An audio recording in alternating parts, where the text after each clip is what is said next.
So, yeah. Are you sure you want to do this? The deep web is full of fucked up shit. Even worse, a red room. There are some things you can't unsee.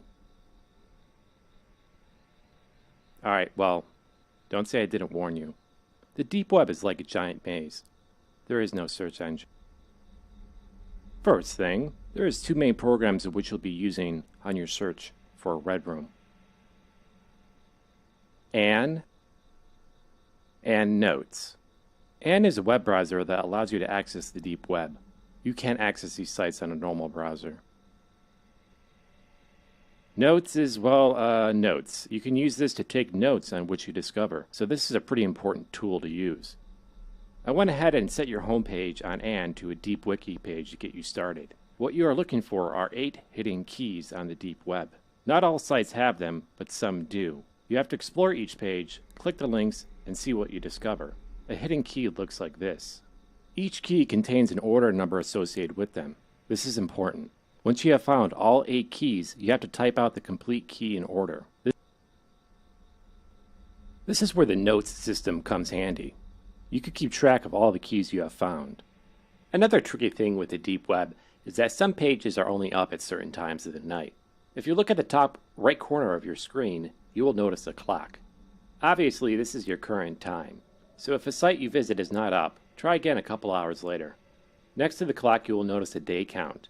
This keeps track of how many days have passed since you started your search for a red room. Alright, now that is out of the way, let's get on to the more interesting things about the deep web. When you explore the deep web, you're exposed to hackers. These hackers will attempt to attack you, but don't worry, I went ahead and installed some tools to prevent this from happening.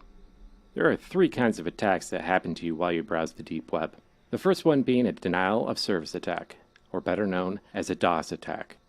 When a hacker attempts to DOS you, you'll be prompted with the DOS blocker tool to try and block the attack.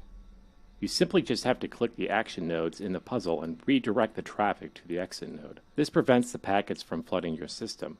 You have to activate all of them though. Pro tip, you can hold the middle mouse button to speed up the process. I'm going to go ahead and launch a DOS attack on you so you can test this out for yourself.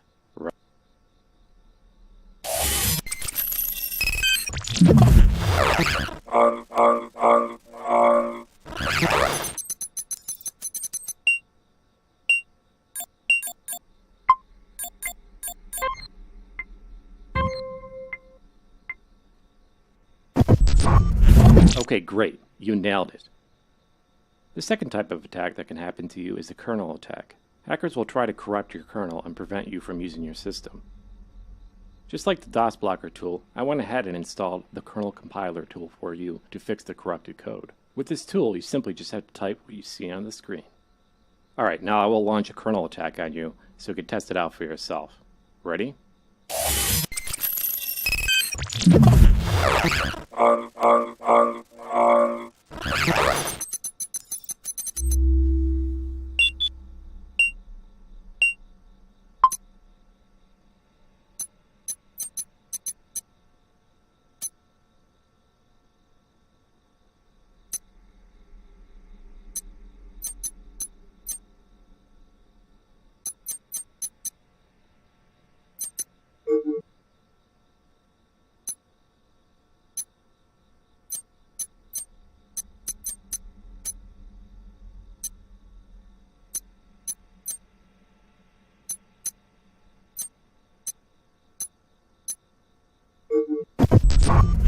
Okay, great. Now let's move to the third and final type of attack, a vector access performance executor, or better known as a vape attack.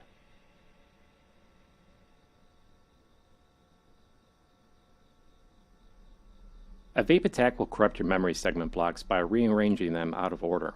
Just like the previous 2 tools, I went ahead and installed the cloud grid for you to correct these segments.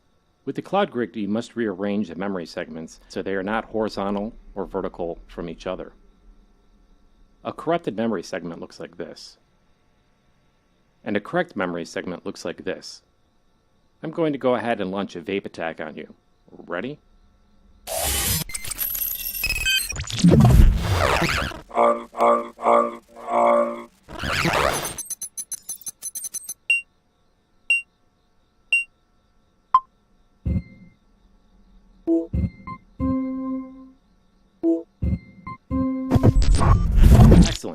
Now, it can only be hacked if your IP address is revealed. By default, Anne hides your IP address, but some websites may reveal it to the hackers. If you're getting hacked and would like for it to stop, simply just reset the modem. This will reset your IP address. That's about it. You are now ready to explore the deep web. Oh, wait a minute. A couple more things I forgot to mention. First, this is just an urban legend, so I'm not sure if it's true or not. But they say the farther you get into the deep web, kidnappers will try to locate and kidnap you. So be on the lookout for this. If you think someone is tracking you, just turn all the lights off and be quiet. Don't say a word. When you think the coast is clear, turn the lights back on. Now besides that, this I can promise you is real. Where you currently are, there is a series. It's kind of weird, but he also calls his prey before he kills them, breathing into the phone and saying other things that don't make sense. Hence why he's called the Breather. If you are somehow unfortunate to be a target of his, you have to block the front door with your life. He has a strict set of rules where he can only attack if he breaks through the front door. Don't ask me why. So if you feel like he's targeting you, be sure to check the front door at the house you're at. If he is there, hold the doorknob with your life and hope he doesn't get too aggressive.